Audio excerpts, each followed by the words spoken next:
इसके बाद नेक्स्ट जो टाइप है इन रॉक्स का वो है मेटामॉर्फिक रॉक्स, रूपांतरित चट्टानें या कायांतरित चट्टानें। आइए इनके बारे में जान लेते हैं।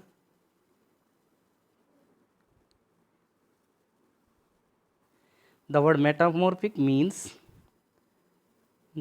ये जो वर्ड है मेटामॉर्फिक, इसका जो मीनिंग है, इसका अर्थ है चेंज ऑफ फॉर्म, यानी कि स्वरूप में परिवर्तन। These rocks form under the action of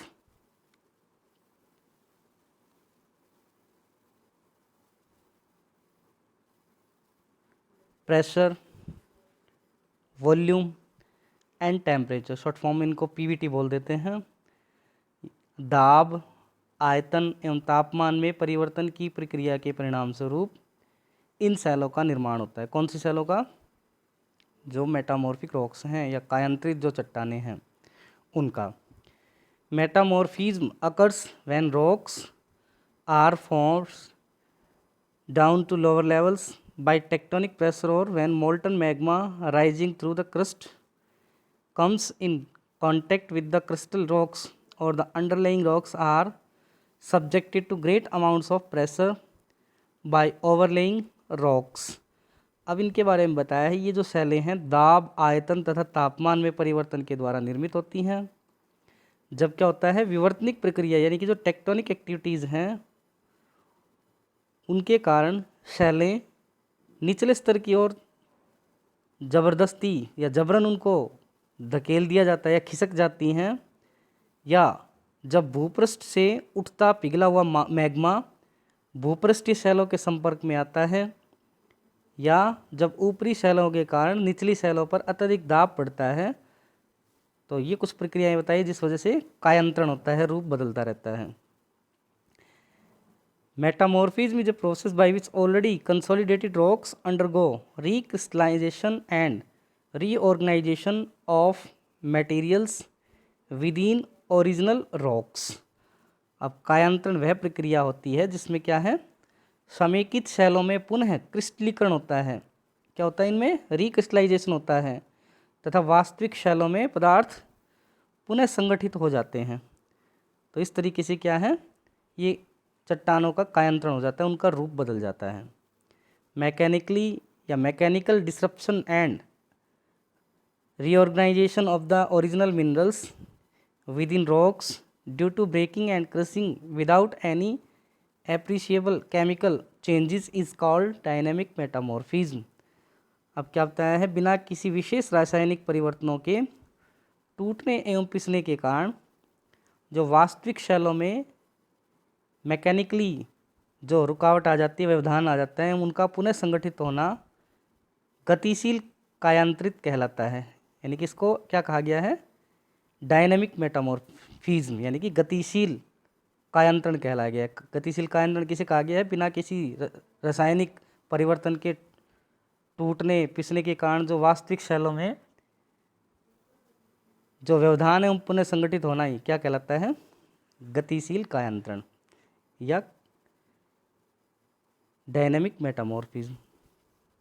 the materials of rocks chemically alter and recrystallised due to thermal metamorphism. अब कह रहा है कि जो ऊष्मीय कायांतरण या ऊष्मा की वजह से जो कायांतरण हो रहा है, गर्मी की वजह से जो कायांतरण हो रहा है, हीट की वजह से जो कायांतरण हो रहा है, इसके कारण शैलों के पदार्थों में क्या हो रहा है, रासायनिक परिवर्तन, केमिकल उनमें चेंज आ रहा है एवं दोबारा से क्रिस्टलीकरण होता है।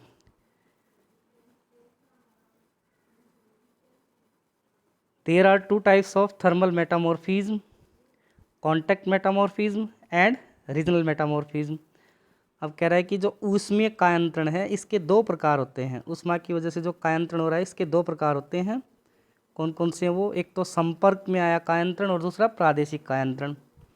अब क्या है ये कॉन्टैक्ट और मेटामॉर्फिज्म और रीजनल मेटामॉर्फिज्म, आइए जानते हैं। In contact metamorphism the rocks come in contact with hot intruding magma and lava and the rock materials recrystallize under high temperatures।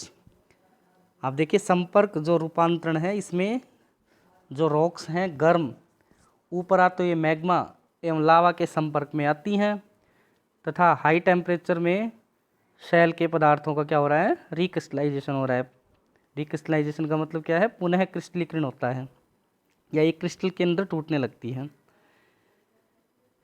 Quite often new materials form out of magma और lava are added to the rocks. अक्सर शैलों में magma अथवा लावा के योग से नए पदार्थ उत्पन्न होते रहते हैं। ये तो था कौन सा, कॉन्टैक्ट मेटामॉर्फिज्म। अब रीजनल मेटामॉर्फिज्म के बारे में जानिए। Rocks undergo recrystallization due to deformation caused by tectonic shearing together with high temperature और pressure और both। ये कह रहा है कि जो प्रादेशिक कायांतरण है इसमें उच्च तापमान अथवा दबाव, इन दोनों के कारण शैलों में क्या है, विवर्तनिकी दबाव के कारण विकृतियां हो जाती हैं, इनमें टूटने लगती हैं, जिससे क्या है, शैलों में पुनः क्रिस्टलीकरण होने लगता है। Such an arrangements of minerals or grains in metamorphic rocks is called फोइलेशन। अब कह रहा है कि कायांतरित शैलों में खनिज अथवा कणों की इस व्यवस्था को फोइलेशन या पत्रण कहा गया या रेखांकन कहा गया है। और लाइनेशन, लाइनेशन मीन्स रेखांकन भी कहा गया है इसको। समटाइम्स मिनरल्स और materials of different groups are arranged into alternating thin to thick layers appearing in light and dark shades. कभी कभी खनिज या विभिन्न समूहों के कण पतली से मोटी सतह में इस प्रकार व्यवस्थित होते हैं कि वे हल्के एवं गहरे रंगों में दिखाई देते हैं। Such a structure in metamorphic rocks is called banding and rocks displaying banding are called banded rocks. अब क्या कह रहा है कि कायांतरित शैलों में ऐसी संरचनाओं को बैंडिंग कहते हैं तथा बैंडिंग प्रदर्शित करने वाली शैलों को बैंडेड शैलें कहते हैं। Types of metamorphic rocks depend upon original rocks that were subjected to metamorphism. कायांतरित होने वाली जो वास्तविक शैलों पर ही कायांतरित शैलों के प्रकार निर्भर करते हैं। Gneissoid, granite, syenite, slate, schist, marble, क्वाड्राइज etcetera are some example of metamorphic rocks. अब कुछ एग्जाम्पल दिए हैं, जैसे कि पट्टातास्मीय, ग्रेनाइट, साइनाइट, स्लेट, सिस्ट, संगमरमर, क्वार्ट्ज आदि एग्जाम्पल है किसके, जो कायांतरित रूपांतरित चट्टानें हैं उनके।